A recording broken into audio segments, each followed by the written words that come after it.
இப்போ நம்ம குழந்தைக்கு பார்த்திங்கன்னா வீட்டிலே ஒரு ஹெல்த்தியான ஒரு மில்கில் கலந்து கொடுக்குற ஒரு பவுடர் ஒன்று பண்ணாங்க. நம்ம இது பார்த்திங்கன்னா கம்பு ஒரு 100 கிராம் உங்களுக்கு. அந்த கம்பு வந்து பார்த்திங்கன்னா உங்களுக்கு நல்லா வறுத்து எடுத்துட்டுங்க.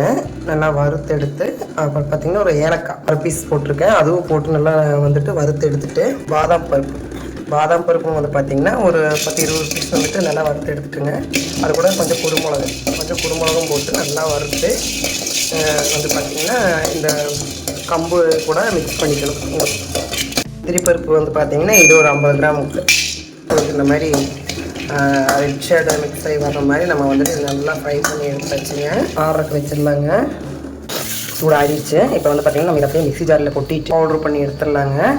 எல்லாமே பவுட்ரு ஆகிடுச்சு. ஆனால் கொஞ்சம் கட்டியாக தான் இருக்கும். ஆனால் நம்ம இதை வந்துட்டு நல்லா இன்னொரு பிளேட்டில் போட்டு நம்ம அதை இன்னி கொஞ்சம் நேரம் ஆற வைக்கணும். பார்த்திங்கன்னா இந்த மாதிரி உங்களுக்கு கட்டியாக இருக்குது. ஆறுனதுக்கப்புறம் பார்த்திங்கன்னா பவுட்ரு மாதிரி கிடச்சிரும் உங்களுக்கு. அந்த பவுட்ரு வந்துட்டு உங்களுக்கு நல்லாவுமே இது ஆறிடுச்சு. கண்ணாடி பவுலில் வந்துட்டு எடுத்து ஸ்டோர் பண்ணி வச்சுக்கலாம்.